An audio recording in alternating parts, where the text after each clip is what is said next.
Juan 17.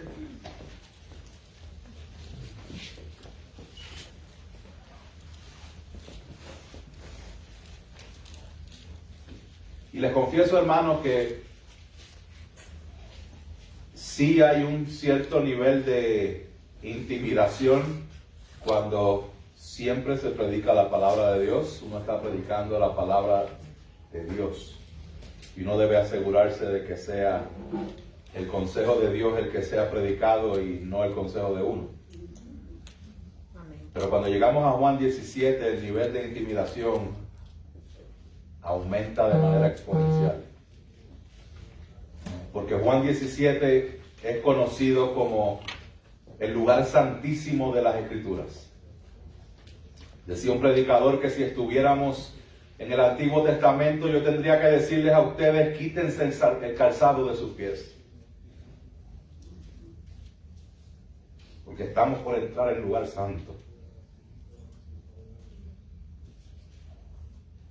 Vamos a dar lectura del capítulo 17, versos 1 al 5, en el cual es la oración de Jesús por sí mismo al Padre. Y dice así: estas cosas habló Jesús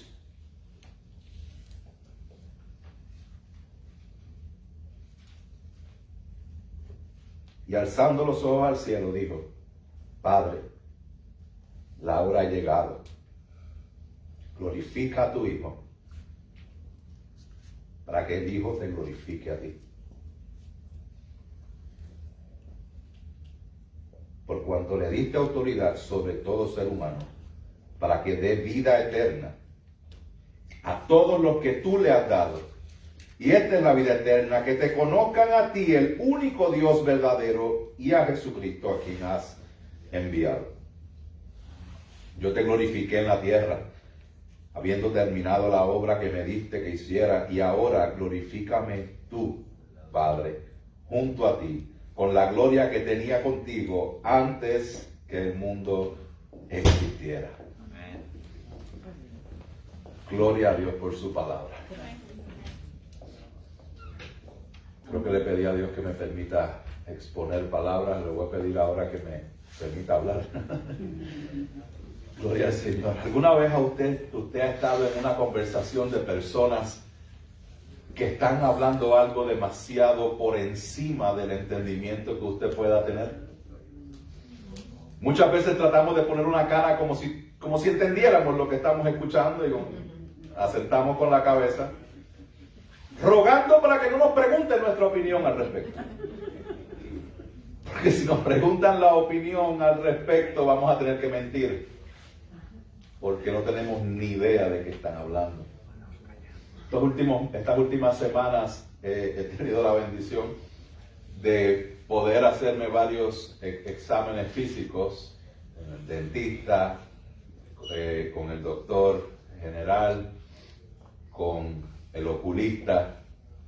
Y algo bien interesante que me he fijado es que mientras estaban haciendo varios chequeos, menos el doctor, porque el doctor es un doctor especial que tengo, pero especialmente el dentista y el oculista, mientras ellos, el dentista en la boca ahí trabajando y el oculista trabajando así, viendo por el bien cerquita en el ojo, tenían a una enfermera o a una persona al lado haciendo anotaciones de las cosas que ellos estaban viendo. La cosa era que hablaban en una terminología y una jerga que yo no conozco absolutamente nada. El dentista estaba hablando, aquí tiene esto en el 32, en el 27 tiene tal cosa, en el y entonces la persona, y a lo mejor dije los números equivocados, la persona así que yo hubiese, ¿qué? ¿El 20? ¿Cuánto? ¿Cuál es ese? ¿Qué tiene? ¿Y qué significa eso? Digo, entonces en mi mente, eso era mi mente porque no podía hablar mientras tenía la boca abierta. Pero era un nivel de ignorancia en el cual ellos estaban hablando mi mismo idioma, pero yo no entendía nada. Nada. Estos son personas que tienen un alto nivel de conocimiento en un área específica. Y nosotros nos asombramos con su conocimiento. Nosotros estamos a punto de entrar en una conversación de Dios con Dios. Deje que eso le asiente un poco. Una conversación de Dios Hijo con Dios Padre. Y es una oración que Cristo está haciendo justo antes de ir a la cruz del Calvario. Y en esta oración que Él va a hacer, la podríamos dividir en 3 partes, la cual va a significar por lo menos unas 4 o 5 semanas que vamos a estar discutiendo Juan 17. Y la primera parte es una oración de Jesús por sí mismo. La segunda parte es una oración de Jesús por sus discípulos. La tercera parte es una oración de Jesús por ti y por mí. Amén. Y esto es bien importante que nosotros entendamos la profundidad de la información que está aquí de que Jesús, siendo el Hijo de Dios, está orando. No vemos una oración en las Escrituras tan profunda, tan extensa como la que vemos aquí en Juan 17. Dice la palabra que Jesús oraba todo el tiempo, frecuentemente, pero no hay un registro extenso de una oración de Jesús hasta Juan 17. Escuchamos la oración de Jesús, por ejemplo, cuando Él está en el huerto de Getsemaní, ¿verdad? Escuchamos la oración de Jesús cuando Él está frente a la tumba de Lázaro. Oraciones precisas, cortas, pero no sabemos. Sabemos que la oración de Jesús fue mucho más allá, pero no sabemos, no está registrado. Dice que Jesús oraba frecuentemente, pero ¿cómo oraba? No lo sabemos. Tenemos idea. Dice en inglés que está la oración del Lord's Prayer, o la oración del Padre Nuestro como nosotros la conocemos, pero realmente the Lord's Prayer es Juan 17, no lo que encontramos en Lucas 11. En Lucas 11 lo que encontramos es el modelo para tú y yo orar. Esta es la verdadera oración del Señor, esta es la verdadera Lord's Prayer, que el Señor Jesús, siendo Dios, habla con el Padre. Y en la oración es importante que nosotros entendamos ese concepto sencillo y retante al mismo tiempo de que Jesús, el Hijo de Dios, perfecto, sin mancha, depende de la oración con el Padre. ¿Cuánto más tú y yo? ¿Cuánto más tú y yo? Esto es un ejemplo que el Señor nos está mostrando y es algo bien interesante porque Jesús estaba en el principio cuando fueron creadas todas las cosas. No solamente las creó, sino que Él las sostiene, y el que creó y sostiene las cosas le está orando al Padre. Es importante que entendamos este contexto de lo que está sucediendo aquí, que nosotros oremos. La palabra nos manda a orar, pedid y se os dará, buscar y hallaréis, ¿verdad? Nos manda a que oremos. En Santiago dice: pero si alguno de vosotros se ve falto de sabiduría, que la pida al Dios, el cual da a todos abundantemente y sin reproche, y le será dada. Luego nos regaña en el capítulo 4 y nos dice: ustedes no tienen porque no piden, y cuando piden, piden mal. Hay un enfoque en las Escrituras para que oremos. Ahora, siempre hay confusiones con respecto a la oración, y es que muchas veces decimos equivocadamente: ¿para qué voy a orar si Dios es soberano? Su voluntad va a ser como quiera. No importa lo que yo haga, Dios es soberano, su voluntad va a pasar, pase lo que pase. Hermanos, nosotros tenemos que entender que muchas veces la oración es el medio por el cual Dios cumple sus decretos y sus propósitos. Amén. Dios nos manda a que oremos, y un corazón que no está en oración es un corazón que debe apretar la alarma del warning, la alarma de check engine. Verifiquen qué es lo que está sucediendo, hermano, porque muchas personas oran, y el hecho de que las personas oren no significa que sean creyentes, porque mira que hay gente orando a cuanta idea hay por ahí. Hay muchas personas que oran, pero no necesariamente son verdaderos creyentes, pero el verdadero creyente ora. El verdadero creyente ora, depende del Señor y busca al Señor en oración. Ahora, ¿cómo nosotros lidiamos con esto? Vamos a ver lo que nosotros vemos aquí en Juan 17. ¿Por qué? Porque aunque nosotros es humanamente imposible que nosotros entendamos a plenitud lo que hay en Juan 17, a Dios le plació que los discípulos oyeran su oración al Padre, y a Dios le plació registrarla en las Escrituras para que tú y yo tengamos acceso a la misma. Podríamos decir, pues entonces si eso es tan profundo que no lo vamos a entender, pues entonces vámonos para casa y almorzamos temprano. No, Dios la permitió que estuviera aquí para mostrarnos algo que es sumamente importante para cada uno de nosotros. Esta es la oración sacerdotal y vamos a empezar. 17:1 dice: estas cosas habló Jesús, y alzando los ojos al cielo dijo: Padre, la hora ha llegado, glorifica a tu Hijo para que el Hijo te glorifique a ti. Tenemos que entender algo, hermanos, que la obra de Cristo está llegando o ha llegado al punto climático, al punto más importante. Cuando hablamos de la obra de Cristo, históricamente la obra de Cristo la dividen en tres partes: la obra de profeta o el oficio de profeta, el oficio de sacerdote, el oficio de rey. Cristo es el cumplimiento de la profecía de Deuteronomio 15 acerca del profeta que iba a venir. Es el cumplimiento de lo que es el oficio del sumo sacerdote, como dice Hebreos 4. Y Cristo reina como el hijo de David y la simiente que viene de Abraham. Él es el rey sobre todas las cosas. Esos son los oficios del Señor que se ven históricamente.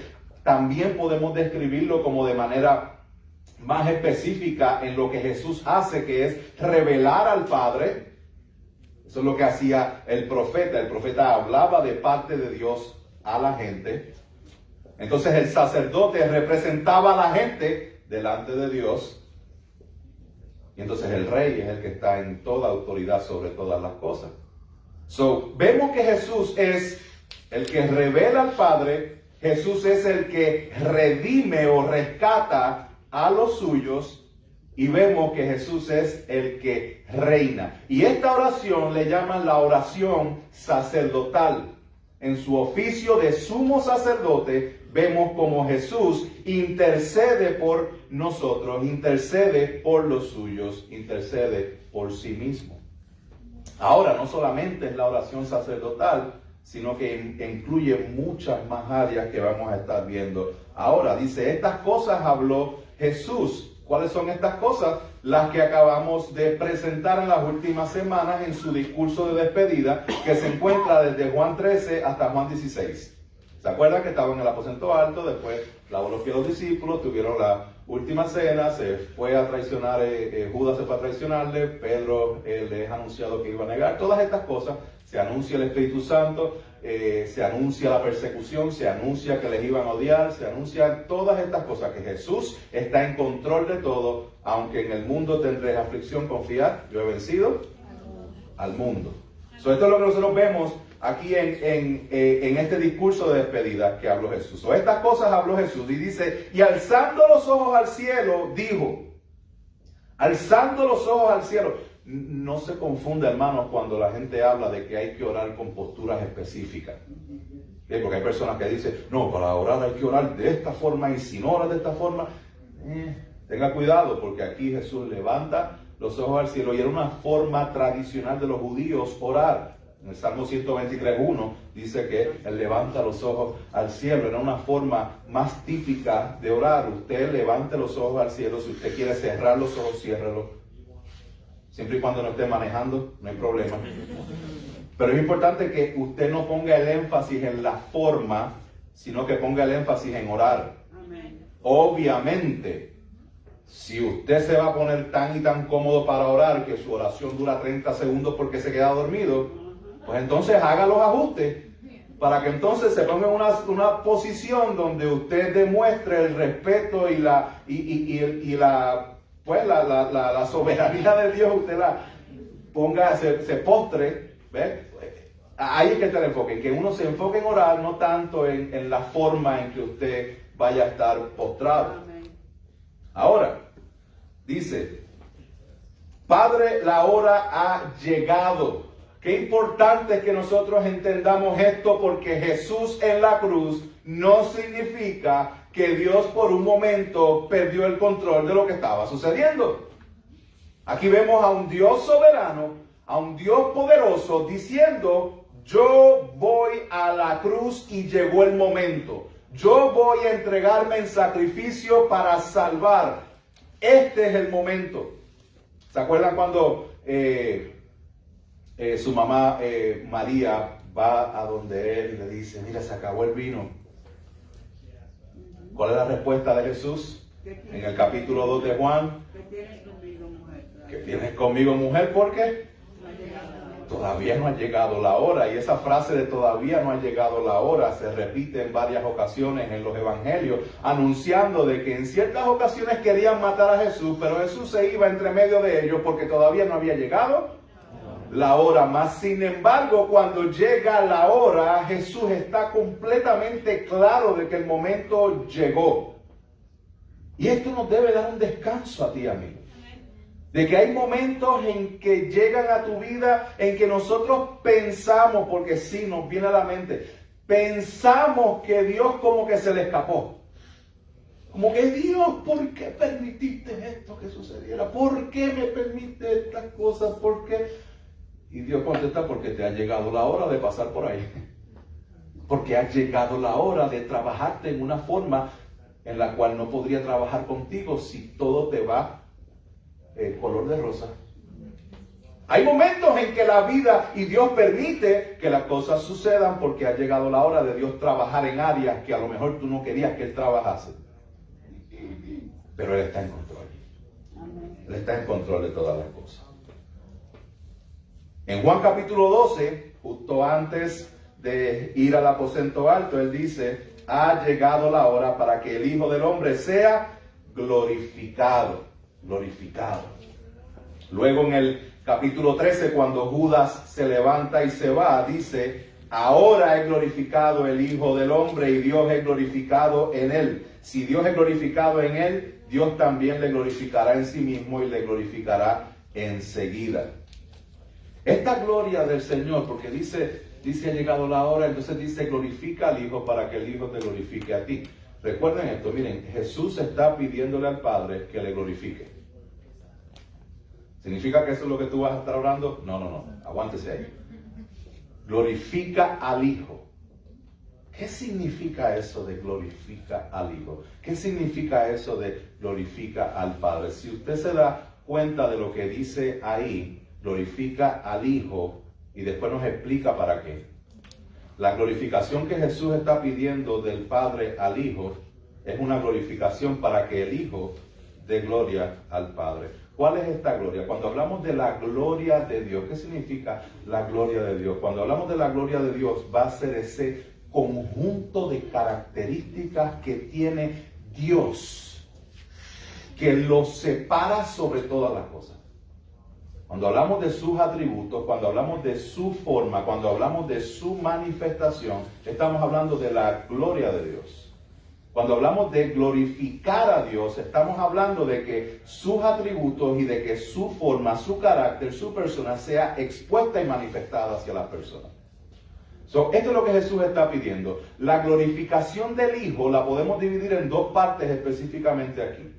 Y una tiene que ver con lo que estaba a punto de acontecer. ¿Qué estaba a punto de acontecer? La crucifixión.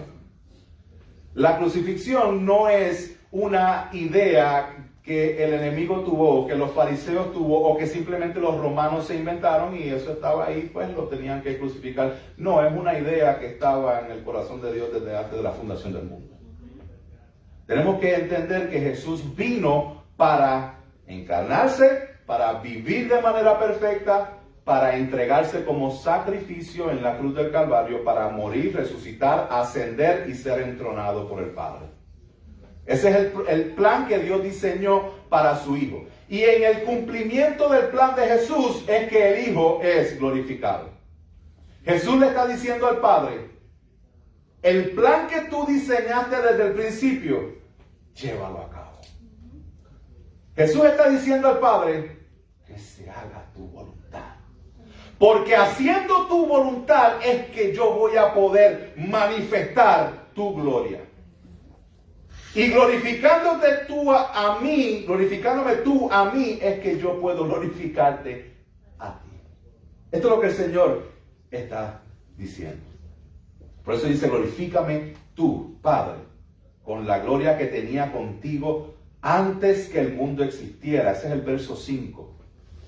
Aquí estamos viendo que Jesús pide la gloria de Él en el plan de Dios, que es la cruz, y la gloria de Él en la gloria que Él tenía en el principio con el Padre.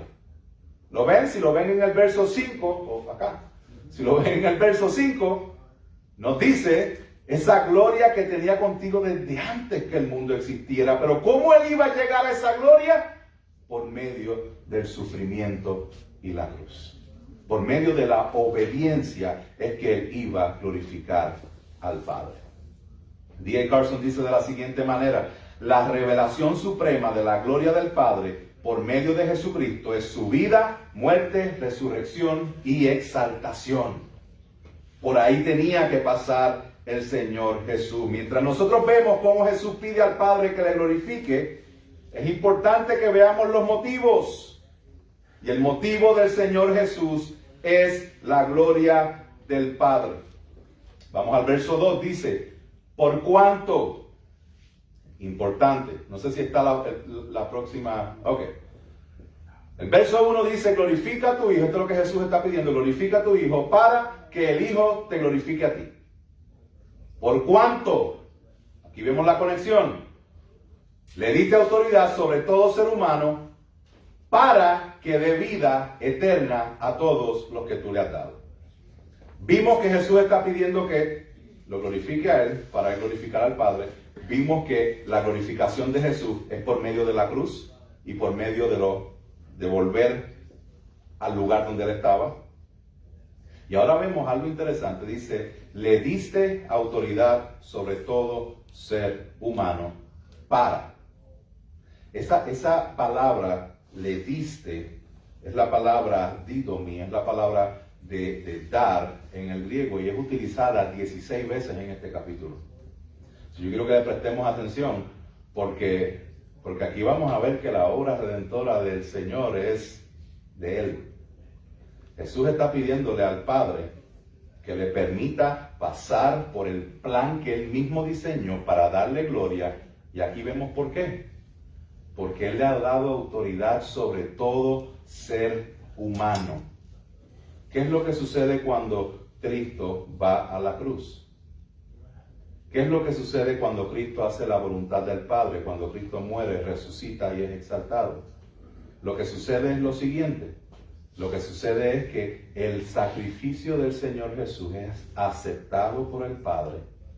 Y ahora tú y yo podemos tener acceso al Padre por medio de Jesucristo. Jesucristo está hablando aquí, está diciendo, le diste autoridad sobre todo el ser humano. La palabra diste es la palabra que está en pasado. Jesús está apelando al plan que Dios trazó desde antes de la eternidad. ¿Para qué? Para dar vida eterna. ¿A quién? A los que Él le ha dado. ¡Qué bendición, hermano! ¡Qué bendición! Es bien fácil pensar en Juan 3:16. Yo creo que todos lo sabemos de memoria. O si no, ya mismo se lo aprende porque lo mencionamos a cada rato. Porque de tal manera amó Dios al mundo. Que ha didomi. Que ha didomi, la misma palabra, que ha dado a su Hijo unigénito. Y el problema que tú y yo tenemos a veces como creyentes es que a veces entendemos un poquito el hecho de que Dios nos dio al Hijo, pero no aceptamos el hecho de que Dios nos ha dado al Hijo. Dios Padre da como regalo a los suyos al Hijo, porque sin el Hijo no podemos tener vida eterna. Pero la palabra nos enseña de que Dios le ha dado los suyos al Hijo. Y que el Hijo los lleva de nuevo al Padre. ¿Tú te ves como un regalo para Jesucristo?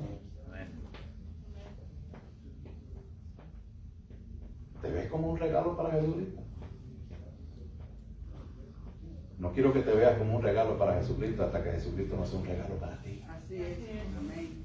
Jesucristo nos ha dado la vida eterna porque toda autoridad del Padre le ha entregado. Jesús está diciendo en esta oración: Padre, yo quiero someterme a toda tu voluntad, que no se haga mi voluntad, que se haga tu voluntad, lo que tú planificaste desde el principio. Eso es lo que yo quiero llevar a cabo, porque de esa forma es que yo puedo ejercer la autoridad sobre todas las personas para dar vida eterna. ¿A quién? A los que tú me has dado.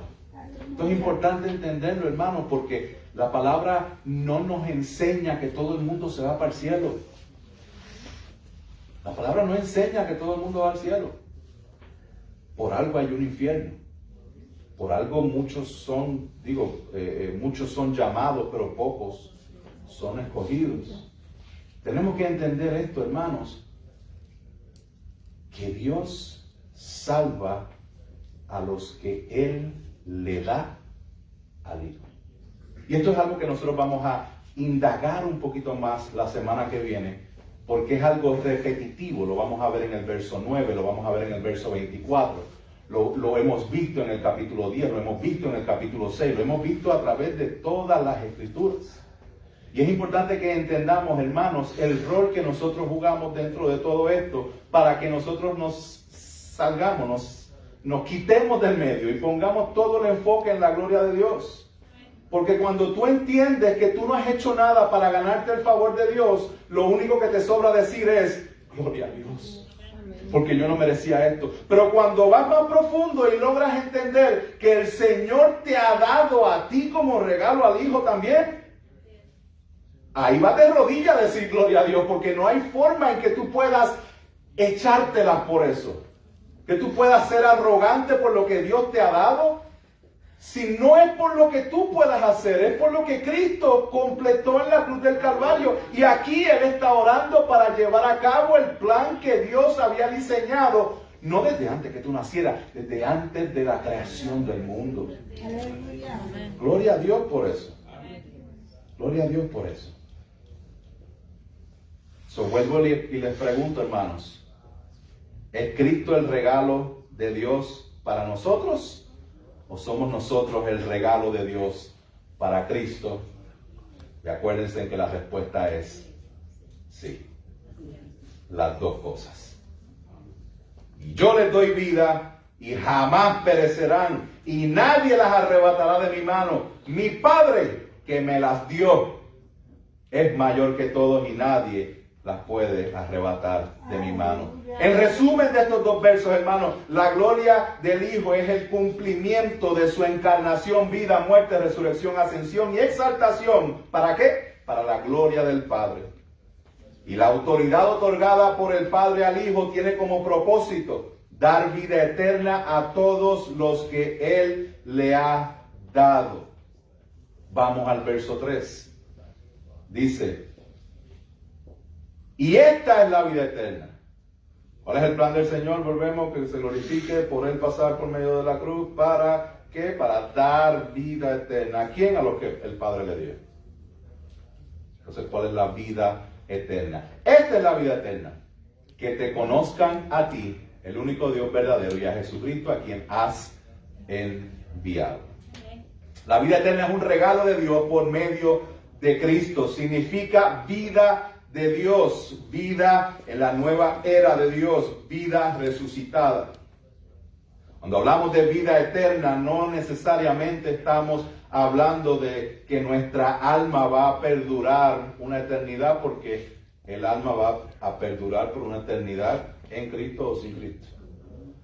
O vamos a vivir eternamente con el Padre, o vamos a vivir eternamente separados del Padre en el castigo eterno.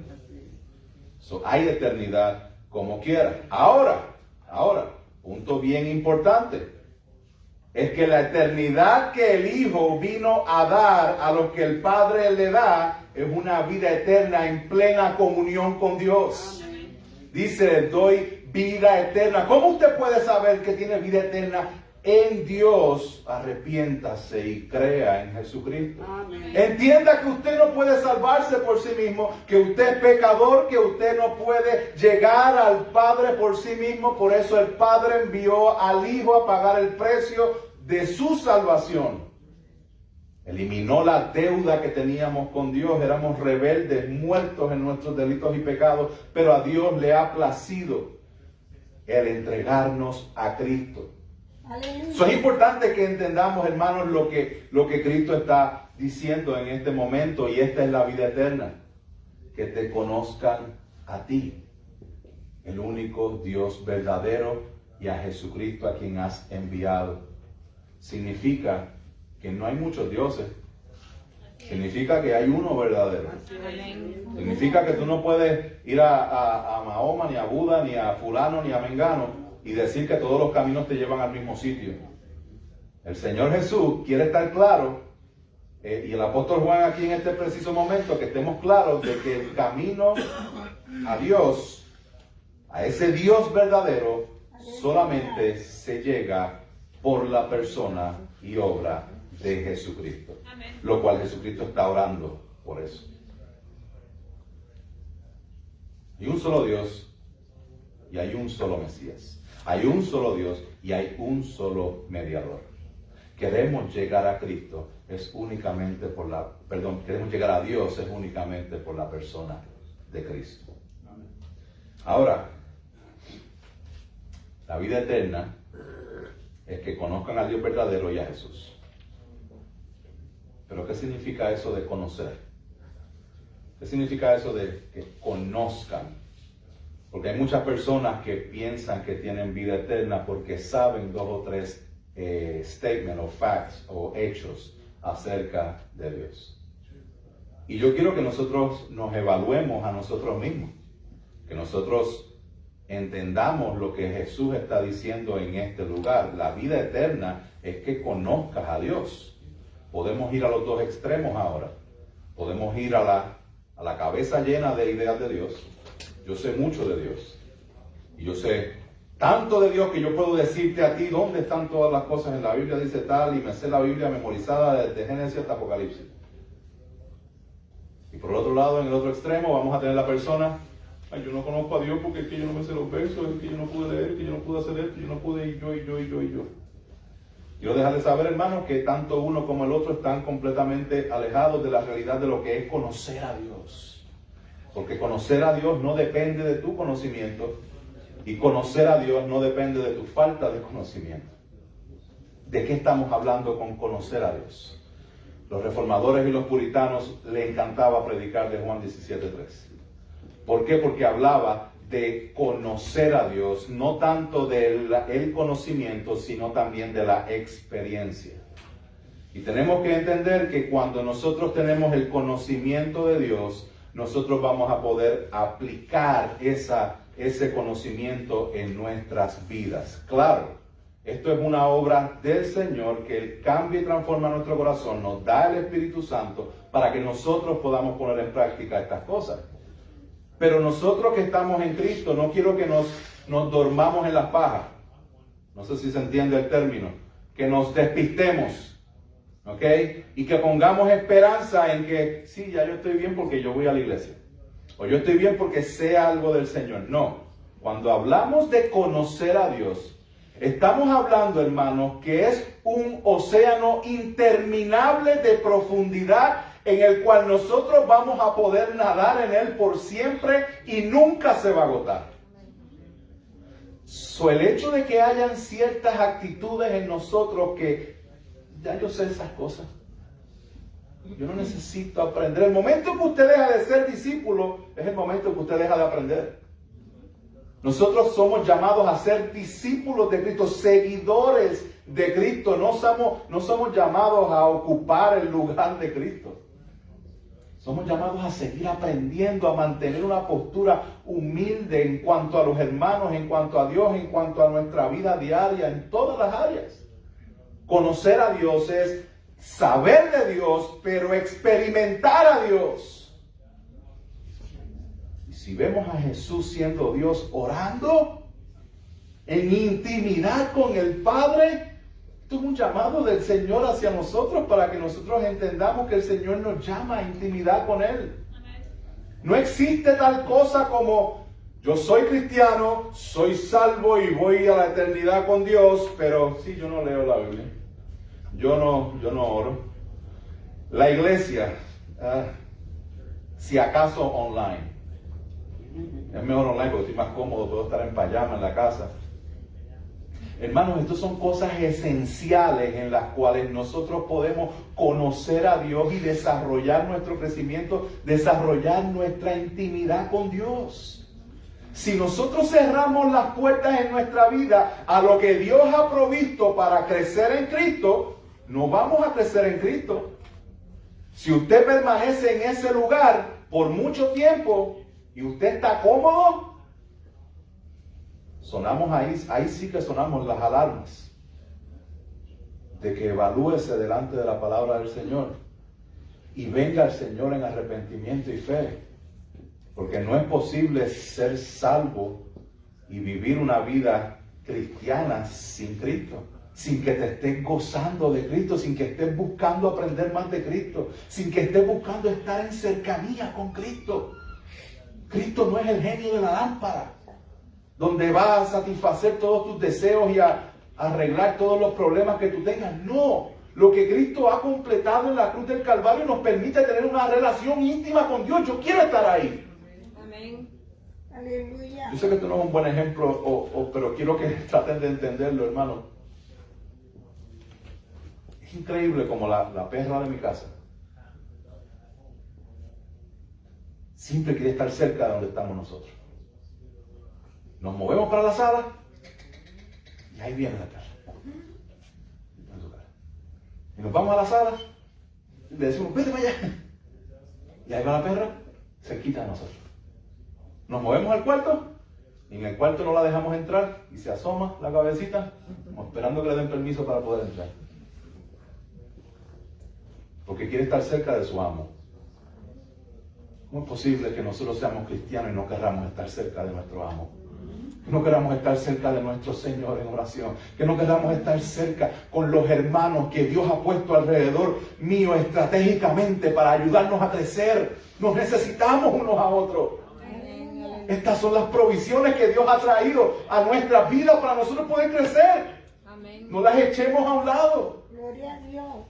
Que conozcamos al Señor de manera experimental. ¿Cómo es este conocimiento experimental? Primero, es centrado en Cristo y en su palabra. Cuando hablamos de un conocimiento experimental, no estamos hablando de que usted va a empezar a buscar experiencias místicas de que Dios me habló a tal hora, a las 2 de la mañana y me dijo tal cosa.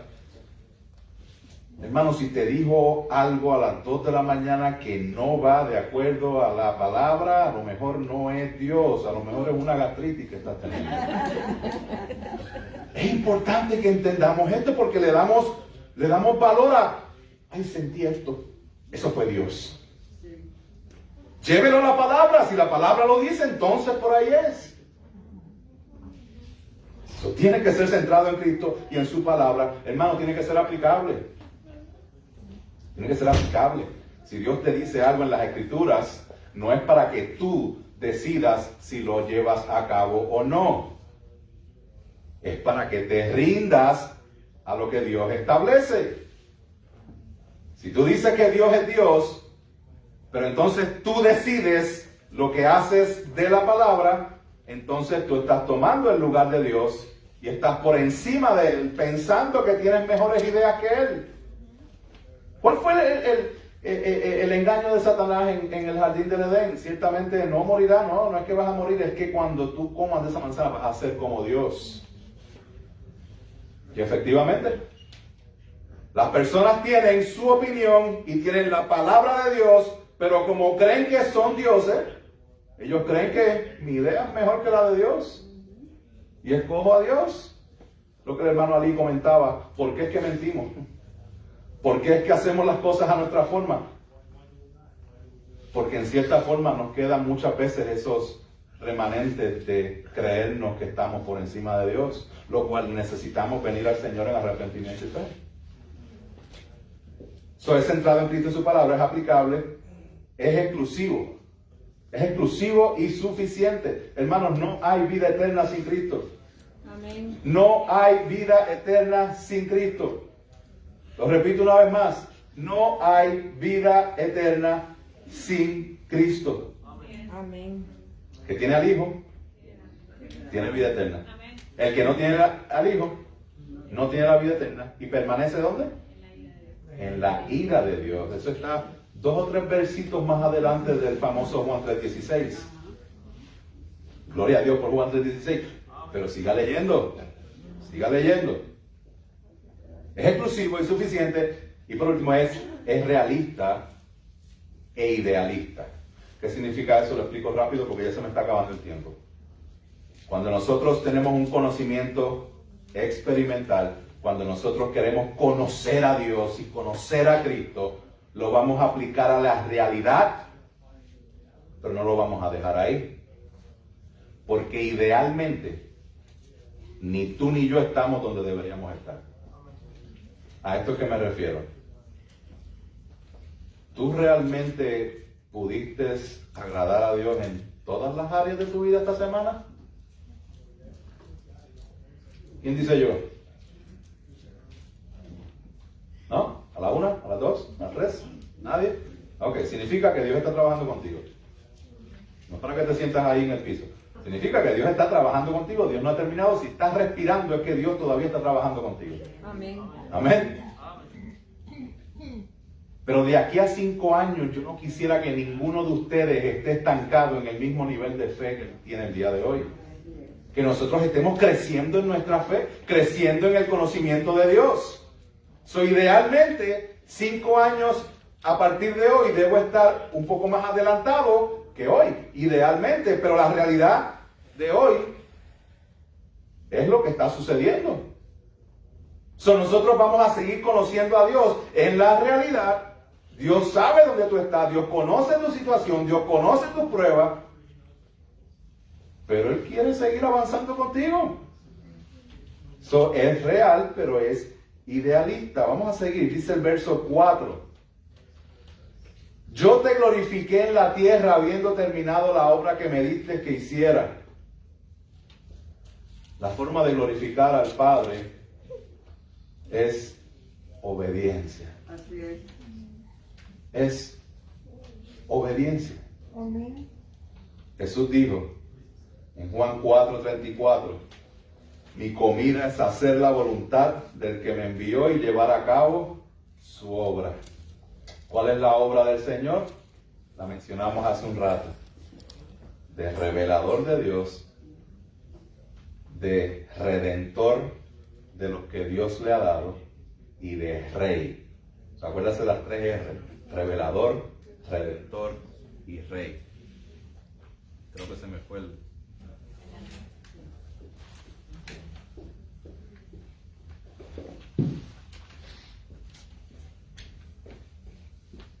En la obra de Cristo nosotros, la obra de Cristo es la única obra que nos permite llegar al Padre. ¿Okay? Porque Él nos revela al Padre. Dice Juan 1:14, y el Verbo se hizo carne y habitó entre nosotros y vimos su gloria. ¿Cómo es que nosotros vemos la gloria de Dios? En Cristo. En Cristo. Luego en el verso 18 dice, nadie ha visto a Dios jamás.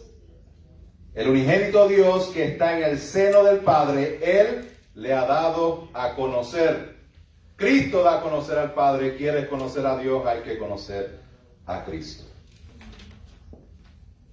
Cuando dice en el verso 4, yo te glorifiqué en la tierra habiendo terminado la obra que me diste que hiciera, utiliza la misma palabra que él va a estar utilizando en Juan 19:30, la palabra tetelestai, que es la palabra consumado es. Cristo ha completado la obra para que tú y yo, como decía el himno que cantamos, estemos bien con Dios. Verso 5 dice, y ahora glorifícame tú, Padre, junto a ti con la gloria que tenía contigo antes que el mundo existiera. Hermanos, Jesús es Dios. verdaderamente hombre, verdaderamente Dios. Y es importante, hermanos, que nosotros descansemos en su palabra. Hemos visto hasta aquí que el Señor está pidiendo la gloria del Hijo para glorificar al Padre. ¿Cómo? ¿Y para qué? Para dar vida eterna a los que el Padre le ha dado. ¿Cuándo se cumple eso? ¿Cuándo vemos en las Escrituras el cumplimiento de esta parte de la oración? Lo vemos en Filipenses capítulo 2, versos 5 al 11, donde dice: haya pues en vosotros esta actitud que hubo también en Cristo Jesús, el cual existía, aunque existía en forma de Dios, no consideró el ser igual a Dios como algo a que aferrarse, sino que se despojó a sí mismo, tomando forma de siervo, haciéndose semejante a los hombres, y hallándose en forma de hombre, se humilló a sí mismo, haciéndose obediente hasta la muerte y muerte de cruz.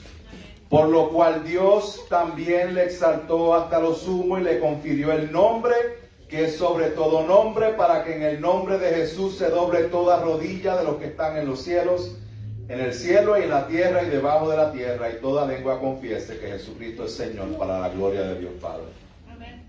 Aquí vemos el cumplimiento de la oración que Jesús hizo al Padre. Ahora, quiero compartir 2 puntos de aplicación, porque muchas veces nosotros somos atraídos, y el mundo muchas veces es atraído por cosas bien prácticas.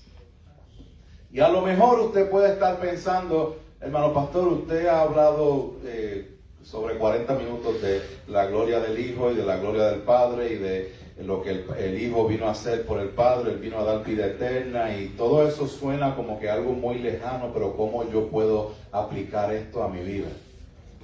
Estamos en una cultura donde lo más que se ve son aplicaciones sin una fundación sana de dónde salen esas aplicaciones. Y si yo hubiese puesto aquí, a lo mejor anunciamos un anuncio en el periódico o en la comunidad donde decimos 5 pasos para perder la ansiedad, para no estar ansioso. 7 pasos para nosotros tener un mejor matrimonio. 4 pasos para la vida próspera. ¿Verdad? Es como que un poco más atrayente para el oído de las personas, y pensamos eso es más relevante. Yo necesito algo relevante a mi vida. Y si pones un título como que la oración de Dios, o Jesús pide la glorificación del Hijo para glorificar al Padre, como que no hacemos clic. Quiero que te vayas con esto. Cuando Isaías vio la gloria del Padre, Isaías cayó como muerto. Cuando Juan se encontró con el Cristo resucitado, dice que él cayó como muerto.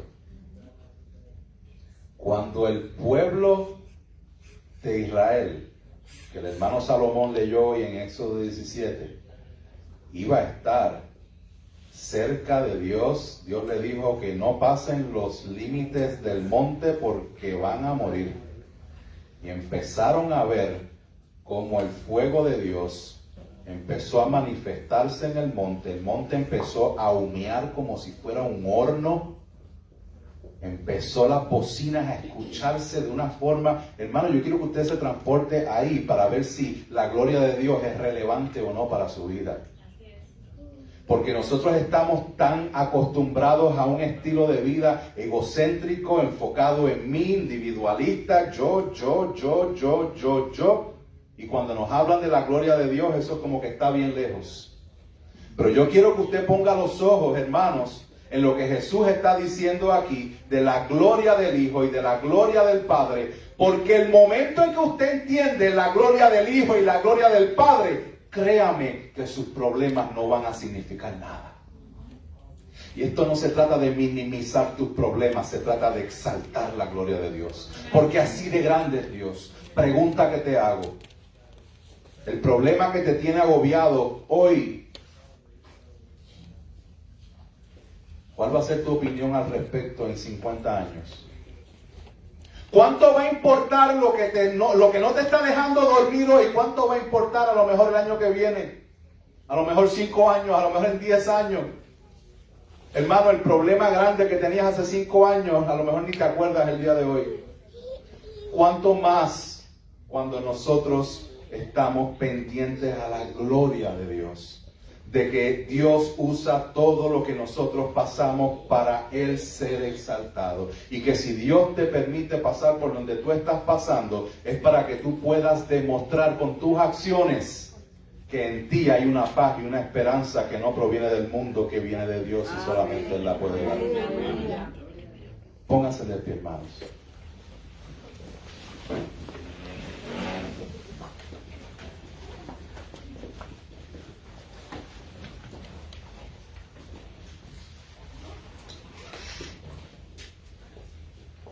Piensen en esto. Número 1, la gloria de Dios sí es relevante para mi vida. Y número 2, quiero hacerles otra pregunta. Si Dios ahora mismo viniera y te dijera, te voy a contestar una petición ahora mismo, ¿qué le pedirías? Escucha bien. Si Dios, y déjate llevar, no busques puntos teológicos para decirme que eso no va a pasar, si yo sé que no va a pasar. Déjate llevar en esto. Si Dios ahora mismo te preguntase, ¿qué quieres que te conteste? ¿Qué quieres que haga? Ahora mismo lo voy a hacer. ¿Qué sería? Y es muy probable que a lo mejor tú estés pensando en la salvación de un familiar. Y es muy probable que tú estés pensando en algo que es justo, que es piadoso. Gloria a Dios por eso. Pero quiero sugerirte algo un poco más allá. Jesús tenía la muerte delante de Él. Jesús tenía la cruz delante de Él. Y Jesús tenía decisiones que tomar delante de Él. Y Él no oró por eso. Él oró para que su voluntad sea hecha. Amén. Yo quiero exhortarte, hermanos, a que si Cristo viene y te dice, voy a contestarte una petición, que tu respuesta a Cristo sea, Señor, que yo esté en el mismo centro de tu voluntad, porque en el centro de tu voluntad es el lugar más seguro que yo pueda estar. Amén. Si estás pasando por el lugar donde tú estás, que es difícil, pero Dios te ha permitido por su voluntad que estés ahí, en la mano de Dios y en el centro de su voluntad, aunque sea difícil, es donde más seguro tú estás. Amén. Aleluya. Que nuestra razón de ser sea la gloria de Dios. Que aunque sea difícil, reconozcamos que estando en su mano, en el centro de su voluntad, estamos seguros. Padre Santo y bueno, gracias por tu palabra. Gracias por tu fidelidad y por recordarnos que sin ti no somos nada. Gracias por mostrarnos este ejemplo y por permitirnos tener acceso a tan grande oración que tú llevaste a cabo. Ayúdanos a seguir profundizando en la misma. Y ayúdanos, Señor, a rendirnos por completo para que vivamos para tu gloria. Si hay alguien aquí que no tenga la certeza de estar en Cristo, yo te llamo a que vengas al Señor en arrepentimiento y fe. La palabra dice que el Padre le ha dado al Hijo los suyos. Y todo el que a Él viene, Él no lo echa fuera. Padre, glorifícate en el nombre de Jesús. Amén. Amén.